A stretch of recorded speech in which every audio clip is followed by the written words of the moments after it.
Hello friends, आप सभी का स्वागत है स्टडी विद पायल के साथ। आज हमारे पास दो बेसिक टर्म्स है, एक हमारे पास है रिवैल्यूएशन और एक हमारे पास है रियलाइजेशन। तो आज हम इन दोनों टर्म्स के बारे में डिस्कस करेंगे कि ये दोनों टर्म दिखने में एक जैसी होती है बट इन दोनों टर्म्स के बीच में काफ़ी डिफरेंस होता है। तो आज हम उस डिफरेंस के बारे में ही स्टडी करेंगे। तो सबसे पहले हमें ये पता होना चाहिए कि हमारी इसकी डेफिनेशन या फिर मीनिंग क्या होती है। बात आती है रिवैल्यूएशन। रीवैल्यूएशन, यहाँ पर वर्ड से ही हमें पता चल रहा है। री मतलब दोबारा और वैल्यू मतलब दोबारा से जब हम उसका वैल्यूएशन करते हैं तो क्या कहता है कि revaluation account record the effect of revaluation of firm assets and liability. यानी कि हमारी जो फर्म होती है, तो हमारी जो फर्म होती है उसके अंदर जितनी भी असेट्स होती है या जितनी भी लायबिलिटीज़ होती है, जब हम उसे दोबारा से रिकॉर्ड करते हैं, ठीक है, तो उसे हम क्या कहते हैं, उसे हम रिवैल्यूएशन अकाउंट कहते हैं। और दूसरा हमारे पास आता है रियलाइजेशन अकाउंट। रियलाइजेशन अकाउंट मतलब होता है किसी भी चीज़ को हम क्या कर रहे हैं, रियलाइज कर रहे हैं, यानी कि हम उसको एक तरह से क्या कर रहे हैं, सेल कर रहे हैं। अगर हमारी असेट्स है तो, और अगर हमारी लायबिलिटी है तो हम उसकी क्या कर देते हैं, पेमेंट कर देते हैं। तो इसमें क्या आता है कि record the effect of realization of firm assets and settlement of firm liability. कहने का क्या मतलब हुआ कि हम इसका क्या देख रहे हैं, इफेक्ट देख रहे हैं। इफेक्ट कब देख रहे हैं, जब जो हमारी फर्म की जितनी भी असेट्स होती है उन सभी असेट्स को तो क्या कर दिया जाता है, सेल कर दिया जाता है, और जो हमारी लायबिलिटीज़ होती है उसको हम क्या करते हैं, पे आउट कर देते हैं, यानी कि जो हमारी एक्सटर्नल लायबिलिटीज़ होती है। एंड सेकंड पॉइंट, सेकंड आता है ऑब्जेक्टिव बोल सकते हैं हम, या फिर हमारा इसका पर्पस क्या है, बोथ आर सेम थिंग। तो हमारा रिवैल्यूएशन अकाउंट बनाते हैं तो उसको बनाने का कोई ना कोई ऑब्जेक्ट तो होता ही है हमारा। तो हमारा जो ऑब्जेक्ट होता है वो क्या होता है, help in making necessary adjustment in value of assets and liabilities by determining gain and loss on revaluation account. तो यहाँ पर हमारा जो मेन पर्पस होता है इसको बनाने का वो यही होता है, हमें ये देखना होता है कि जो हमारी असेट्स है या फिर जो हमारी लायबिलिटीज़ है, तो जब हम उसको रिवैल्यू कर रहे हैं तो उसकी वजह से हमें कितना गेन हो रहा है, कितना लॉस हो रहा है। अगर हमारी कोई भी असेट्स थी, पहले वो 5 लाख रुपए की थी, और अगर हम इमेजिन करते हैं अब वो 6 लाख रुपीज़ की हो गई, तो अब हमें इससे क्या पता चला कि हमारा जो 1 लाख है ना, तो 1 लाख का इम्प्रूवमेंट हुआ है हमारी असेट्स के अंदर।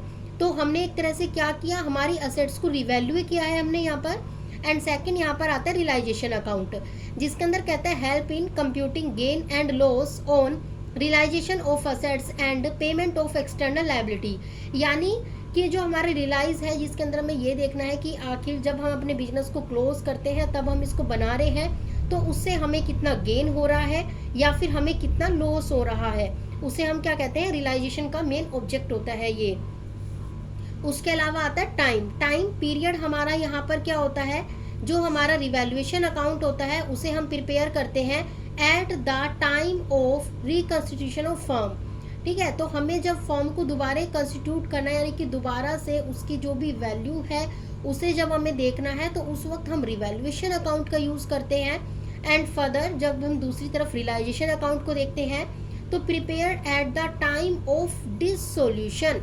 डिसोल्यूशन का मतलब होता है जब भी हमारी फर्म बंद हो रही होती है, ठीक है, या फिर हमारी जो फर्म है अब उसको हमने क्या कर दिया, क्लोज कर दिया, तो उस वक्त जो बनाया जाता है वो हमारा होता है रियलाइजेशन अकाउंट, जिसके अंदर हम क्या करते हैं कि जब हमें अपने बिजनेस को बंद करना है तो उसकी सारी जितनी भी असेट्स होती है उन सभी को हम सेल कर देते हैं, जितनी भी लायबिलिटीज़ होती है उन सभी को हम पे कर देते हैं, तो उसे हम रियलाइजेशन अकाउंट कहते हैं। एंड इसके बाद आता है how many time it can be prepare, ये कितनी बार बनाई जाती है। तो जो रिवैल्यूएशन अकाउंट होती है many times in whole life of a firm, तो यानी कि जो एक फर्म होती है उसकी जो कंप्लीट लाइफ होती है उसके अंदर इसे काफ़ी टाइम बनाया जा सकता है, क्योंकि हमें अपनी असेट्स की या फिर लायबिलिटीज़ पता करनी होती है, तो उसके लिए हम इसे काफ़ी टाइम बना सकते हैं। अगर हम बात करते हैं रियलाइजेशन अकाउंट की, तो जो रियलाइजेशन अकाउंट होता है वो ओनली एक ही बार बनाया जाता है, ओनली 1 टाइम। कब बनाया जाता है, जब हमारी जो फर्म होती है जब वो क्लोज होने वाली होती है, तो जिस वक्त हमारी फर्म क्लोज होगी उस वक्त जो बनाया जाएगा वो हमारा रियलाइजेशन अकाउंट होगा।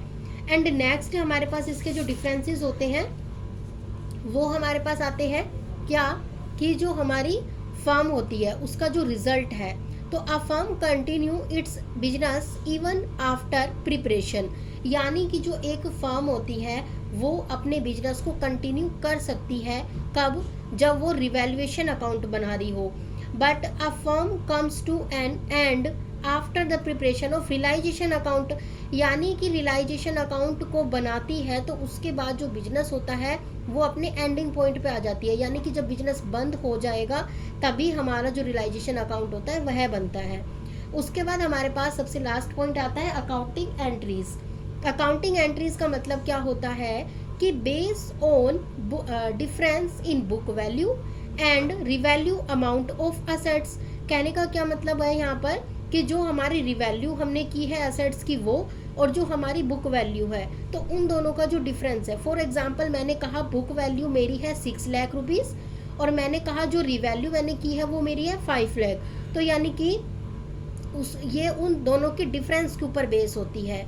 और अगर मैं बात करती हूँ रियलाइजेशन अकाउंट की, तो रियलाइजेशन अकाउंट क्या होता है, जो कि base on book value of assets and liabilities के ऊपर ये आधारित होता है। तो बेसिकली ये मेरे कुछ एक डिफरेंसेस थे यहाँ पर, जो कि हमने रिवैल्यूएशन अकाउंट और जो रियलाइजेशन अकाउंट है इन दोनों के डिफरेंसेस के बारे में हमने यहाँ पर बात की है। आई होप आपको अब इन दो टर्म्स को लेकर कोई कन्फ्यूज़न नहीं होगी। अगर फिर भी आपको कोई कन्फ्यूज़न होती है तो प्लीज़ आप कमेंट में लिख दीजिएगा, मैं आपके जो भी डाउट्स होंगे उन्हें सॉल्व कर दूँगी।